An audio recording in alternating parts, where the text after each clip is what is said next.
Hi everyone, today I'm going to talk about leadership in lunging or circles. So when I say leadership, what can I affect the level of leadership when we lunge a horse? The importance of our body language, the importance of our movement takes a big place in regard of leadership when doing any exercise on the ground and when lunging. So today I'm going to show an example. If I want to send the horse for circle, if I want to move the horse, you need to think the idea of leadership. You need to think, I won't be the one that moves as less as possible. Anytime you want to focus on increasing your leadership, you should have in your mind, I want to move as less as possible and make my horse move more. I want to be able to change directions, speed, change gaits, everything possible with me moving as less possible. So this is the idea of how we could be seen as a better leader, as someone who is in control of when, where and how. So we start with a very simple thing. So if I want the horse to go to be further away from me, and I want to send the horse in a circles to the left or to the right, try to move your horse backwards without you moving all the way backwards. If the horse goes like that, not very straight, then take advantage of that, correct it, straight her, back her up more, go back more easy.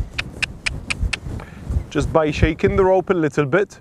You do need to teach the horse separately the technique of backing up using the shaking on the rope, wiggling the rope left and right or up and down separately. However, it's not our topic.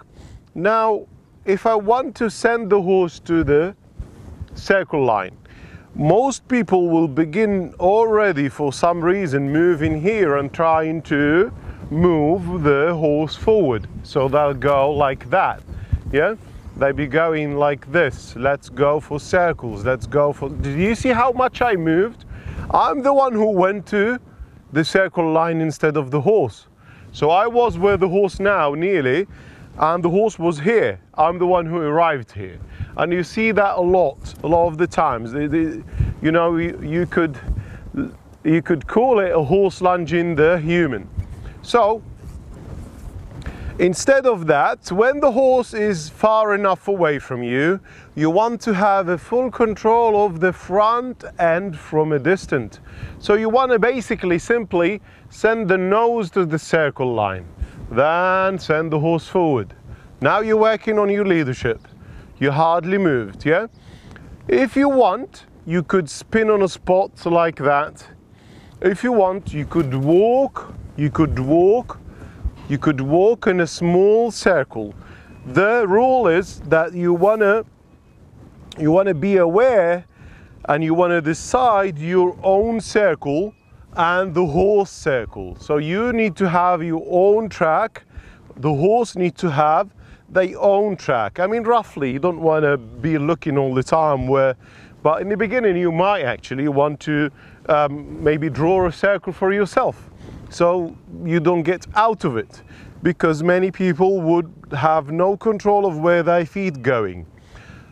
So I suggest to walk in as small circle possible yourself. You don't want to go big circle, you want to go as small possible. The idea here is that we move as less as possible and we make the horse do the rest.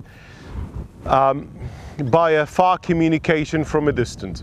So now I'm going to send this horse forward. Another mistake people fall into when they want to send the horse forward is the similar one that we did before. They begin doing that. They begin doing that. They begin moving towards the horse to send him forward. Look what the horse is doing. She's trying to turn into me instead. Yeah, and the horse begin coming into them. Rather, you should be doing, watch this, you should be opening your left arm to the left, have these shoulders open this way, the send going that way, you're aware of where your feet is going, and you send. and you could send anywhere behind the wither. Doesn't have to be totally behind the horse. When the horse is already going on the circle line, it's fine if you want to send behind, as long as it doesn't affect your body language, as long as you don't begin doing this and looking over there. No, you want to look at the neck, at the wither. You don't want to look really behind the wither. You want to have your energy facing forward a little bit more and sending the horse to whatever gait you want, even canter. Just send the horse into canter, into trot. Try and have the full control possible from a distance of a go and a slow. So I'm going to slow her down again. I'm going to stop her without me moving at all. So if you want, you could work even on a much better leadership on the lunging, such as you stay in one spot and the horse doing the circles. This, I don't suggest to do that in the beginning if it's new to you, as of safety wise. Do move with them, but if you know your horse well and you don't have that so energetic horse, or he knows how to be lunged for a long time, then yes, try it.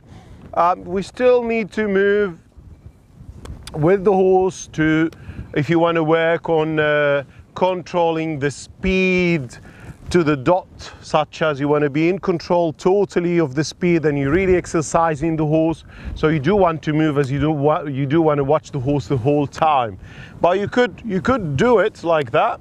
It's a little harder to have a full connection without you moving at all. So you could just increase the pressure whenever needed, send the horse a little bit more without you moving. You could slow the horse down just by a little sign on the rope. You could stop the horse also by a little sign on the rope. Or you could ask the horse to face you while they still trotting, or I don't suggest to do it in cantering, trotting or walking. You could ask the horse to face you from a trot, such as by a little look at the hind quarter, lean, maybe step, maybe stick towards the hind quarter. So this is what I wanted to mention. And leadership, remember, is about you moving as less as possible and make the horse move more. The more you move, the less you ranking yourself on the leadership. Nothing wrong of doing it sometimes, but if you do it all the time, you're not benefiting and you're not improving on the leadership side of your relationship with your horse. I hope you enjoyed this video, and I will see you in the next one.